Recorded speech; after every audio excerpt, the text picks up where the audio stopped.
Kalian yang mungkin pertama kali atau mungkin baru lah ya menjadi seorang Kristen itu diiming-imingi oleh entah itu mungkin gereja atau oknum pendeta ataupun siapapun itulah gitu ya, yang membuat kalian jadi masuk Kristen itu menjanjikan kalau kamu masuk Kristen itu pasti hidup kamu akan diberkati. Mungkin berupa pekerjaan, uang, atau pasangan hidup. Apakah Anda adalah salah satu orang Kristen yang termakan oleh janji pendeta seperti itu? Saat ini saya katakan, ya, kalau Anda termakan oleh janji itu dan karena itulah Anda masuk menjadi seorang Kristen, lebih baik Anda tinggalkan Kristen. Justru bisa sebaliknya. Apa yang terjadi yaitu mungkin hidup Anda akan menderita. Mungkin ekonomi Anda akan merosot.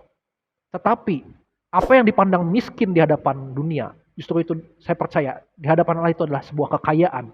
Apa yang dilihat oleh mata manusia Anda sedang merosot saat ini, tetapi di mata Allah Anda sesungguhnya, saya percaya Anda sedang meningkat. Biasanya ayat ini dijadikan jurus utama para pendeta untuk ya menghibur jemaatnya atau dijadikan alasan supaya jemaatnya dipaksa lebih lagi ya rajin ibadah, lebih lagi melayani Tuhan supaya seakan-akan itu akan mendatangkan berkat yang daripada Tuhan.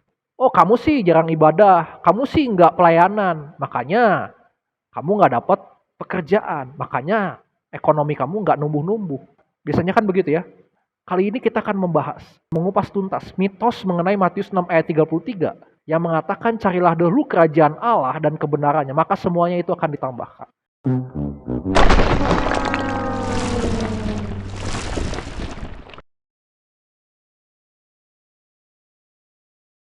Nah, perlu dipahami yang pertama, kita bicara tentang konteks. Ingat, Matius 6 ayat 33 tidak boleh keluar daripada konteks keseluruhan perikop ini yang mengatakan, LAI mengatakan ini adalah berbicara tentang hal kekhawatiran. Ayat sebelumnya, ayat 32 di situ justru lebih jelas mengatakan bahwa bagaimana cara dunia mencari makanan dan minuman. Itulah yang dicari oleh bangsa-bangsa. Dalam bahasa aslinya etni. Artinya di situ penulis ingin memberitahukan bahwa Tuhan Yesus sedang membedakan antara bangsa yang tidak mengenal Allah, etni gitu ya, dengan bangsa pilihan Allah yaitu bangsa Israel. Jadi konteksnya ini adalah konteks Tuhan Yesus berbicara kepada orang-orang Yahudi yang mengenal Allah Israel. Makanya kemudian kita bisa lihat nanti di Injil Yohanes gitu ya, Tuhan Yesus secara gamblang mengatakan bagaimana yang memberikan mana dari sorga itu bukan Musa, melainkan Bapa di surga. Ya. Jadi bangsa Israel sudah mengetahui tentang konsep Bapa dan juga anak-anaknya itu bangsa Israel. Nah yang kedua, ayat 32 mengatakan bahwa semua itu dicari oleh bangsa-bangsa. Kata dicari di sana menggunakan bahasa Yunani yaitu epizitosin. Artinya adalah bukan hanya sekedar kita seperti mencari jodoh gitu ya. Kalau mungkin mencari jodoh ya sudahlah.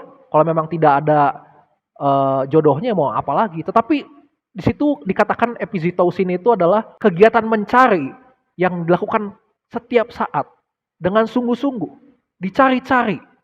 Seperti misalkan kita kehilangan uang, ya, uang yang jumlahnya sangat besar, maka kita akan terus mencari sampai uang itu dapat agar kita punya uang dan memenuhi kebutuhan rumah tangga kita. Itulah epizitosin. Ya, jadi dicari-cari terus setiap hari. Artinya apa? Orang dunia fokusnya setiap hari adalah untuk makan dan minum. Makanan dan minum, orang Kristen juga cari. Ya, orang Kristen tidak munafik kita. Kita juga butuh makanan dan kita juga butuh minuman. Kita butuh pakaian, kita butuh rumah. Apalagi kita butuh aksesoris. Kita butuh keamanan. Sama. Yang membedakan adalah cara mencarinya. Orang dunia mencarinya dengan begitu giat, artinya orang dunia apa-apa itu selalu dikaitkan dengan materi. Tujuan akhir orang duniawi yang tidak mengenal Tuhan Yesus, tidak mengenal Bapa di surga adalah materi. Rewardnya adalah materi. Jadi mereka bekerja itu untuk menghasilkan uang. Dan uang yang mereka pakai ya untuk kesenangan pribadi, ya untuk menyenangkan orang-orang yang ada di sekitar mereka mungkin. Tapi tujuannya untuk ego mereka.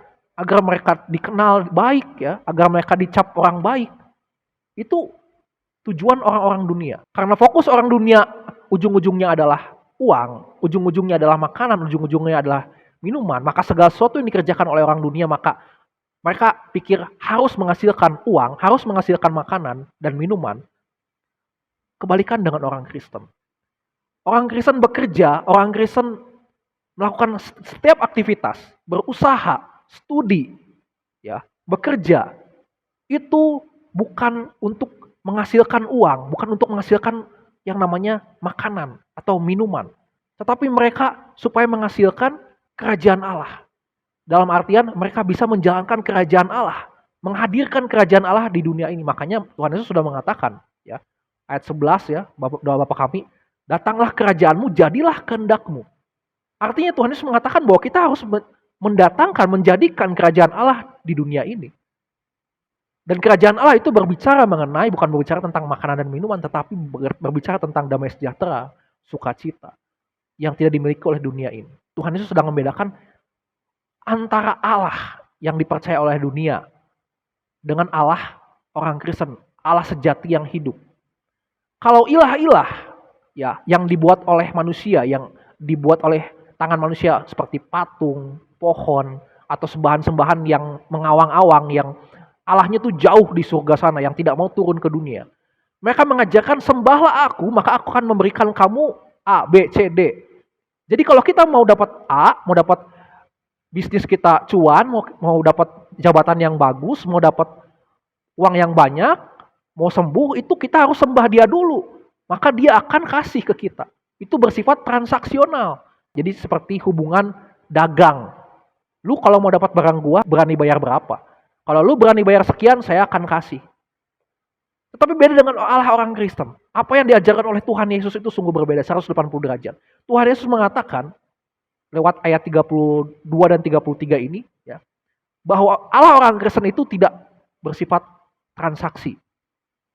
Malahan Allah orang Kristen yang kita kenal dalam Tuhan Yesus, dia sudah menyediakan dari semula untuk kita semua dalam satu paket, yaitu kerajaan Allah dan kebenarannya. Makanya kata Tuhan Yesus, carilah dulu kerajaan Allah dan kebenarannya, maka semuanya itu akan ditambahkan. Dalam kerajaan Allah itu terdapat juga tambahan-tambahan tadi, makanan, minuman. Pertanyaannya adalah, apakah kita sudah meraih kerajaan Allah itu? Apakah kita sudah mendapatkan kerajaan Allah itu? Kalau kita saat ini belum merasakan, waduh, sudah jadi Kristen dari lahir, tapi ekonominya masih gini-gini aja, masih tidak ada perkembangan. Dulu waktu saya belum ikut Tuhan Yesus, kok usaha saya lebih sukses daripada sekarang. Sekarang malah merosot. Bisa jadi kemungkinannya kita selama ini belum mendapatkan kerajaan Allah itu. Artian kita hanya seorang Kristen KTP yang ngakunya Kristen tapi belum mengalami pertobatan, belum mengalami perjumpaan pribadi dengan Tuhan, masih menyimpan dendam, masih menyimpan kepahitan, masih belum mau melepaskan semua hal-hal yang buruk yang ada dalam hidup kita. Artinya belum sepenuhnya kita mengikut Tuhan Yesus. Padahal janji Tuhan kalau kita sudah raih kerajaan Allah itu, maka semuanya itu ditambahkan. Tuhan Yesus tidak katakan kepada kita, kalau kamu udah dapat kerajaan Allah, kamu balik lagi ke saya ya, nanti saya akan kasih kamu bonus, saya akan tambahkan berkat, saya akan tambahkan jabatan, uang. Tidak seperti itu. Kalau Tuhan seperti itu, apa bedanya Tuhan Yesus dengan ilah-ilah lain yang disembah oleh agama-agama atau kepercayaan-kepercayaan yang lain? Toh kepercayaan lain juga kan percayanya kalau kamu sembah kepada aku, kalau kamu sujud kepada aku, kamu akan saya kasih berkat, kamu akan saya berkahi. Tapi Tuhan Yesus tidak seperti itu. Kamu gak usah sembah saya pun saya akan kasih kamu berkat. Toh matahari, semua udara ini pun dikasih kepada orang-orang yang jahat sekalipun. Kenapa enggak hanya dikhususkan kepada orang yang baik saja? Artinya Tuhan kita tuh sangat-sangat luar biasa kasihnya. Dia sudah terlebih dahulu menyediakan berkat-berkatnya kepada kita. Kepada orang-orang pilihannya. Hanya masalahnya respon kita bagaimana sekarang. Apakah kita sudah mencari kerajaan Allah itu? Apakah kita sudah meraih itu? Dan bahkan apakah kita sudah menjalankan kerajaan Allah itu di dunia ini? Hal ini sama seperti anugerah keselamatan. Anugerah keselamatan pun bukan hubungan transaksional antara manusia dan juga Allah atau Bapa di surga. No, manusia tidak punya hak. Manusia tidak bisa menuntut apapun daripada Bapa di surga. Memangnya siapa kita berani menuntut Tuhan? Tuhan, saya sudah menyembah kamu selama ini. Tuhan, saya sudah mengikut kamu. Sekarang giliran saya minta. Emangnya saya siapa? Emangnya kita siapa? Berani bilang seperti itu. Kita ini manusia yang berdosa, masih bisa melakukan dosa meskipun kita sudah percaya Tuhan Yesus, tidak luput dengan dosa. Masih manusia yang bisa melakukan dosa dan manusia yang lemah. Satu-satunya pribadi yang bisa bertransaksi dengan Allah yaitu pribadi Allah itu sendiri, yaitu Tuhan Yesus sebagai Sang Firman yang menjadi manusia. Satu-satunya yang bisa bertransaksi dengan yang Maha Kudus di surga adalah yang Maha Kudus itu sendiri. Manusia yang berdosa tidak bisa bertransaksi. Makanya keselamatan itu adalah transaksi antara anak domba Allah yang tidak bercacat dengan Bapa di surga yang juga tidak bercacat. Ketika dalam perjanjian lama, apakah Allah pernah bertransaksi dengan Abraham misalkan, dengan Nuh, dengan Musa?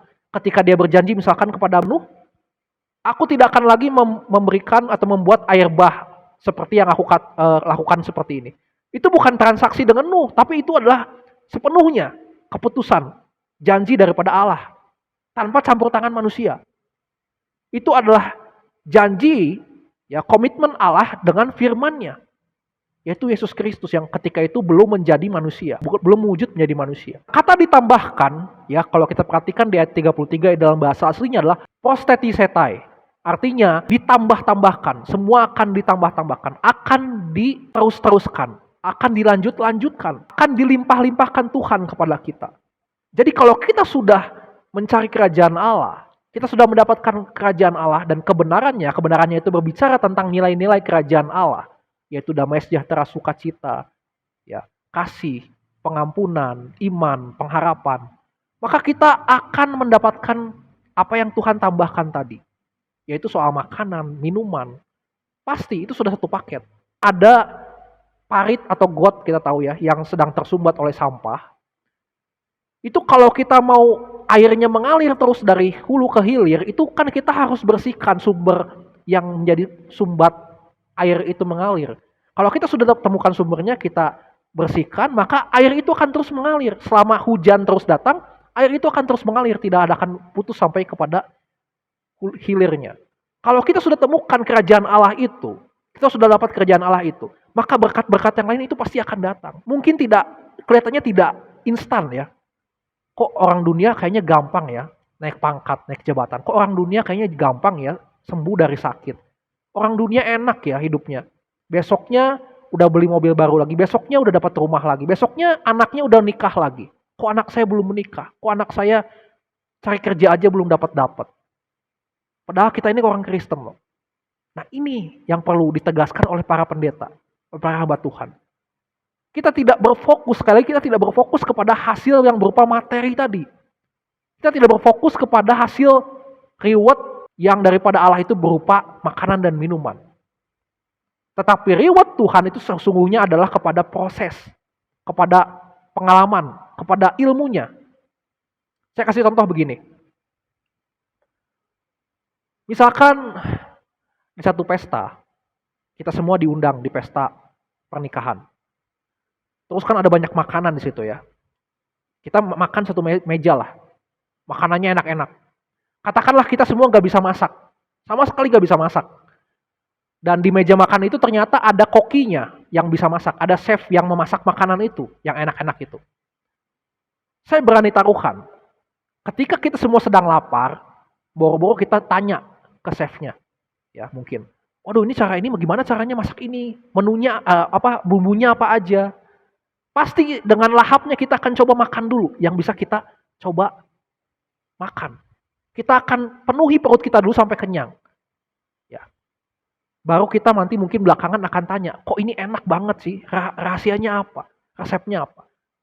Nah, disinilah ruginya. Orang yang keburu termakan oleh hawa nafsunya, dia akan makan makanan itu, tetapi ruginya ketika chef itu pulang, ketika kokinya pulang, ketika ahli masaknya pulang, dia tidak sempat tanya, apa sih resepnya, gimana sih cara masaknya. Sehingga ketika suatu saat nanti dia sedang krisis, dia nggak bisa masak, dia harus ada di pedalaman, dia nggak bisa ngapa-ngapain, cuma tersedia bahan mentah. Gimana dia caranya bisa makan makanan yang layak. Tapi beda dengan orang yang menyikapinya dengan bijak.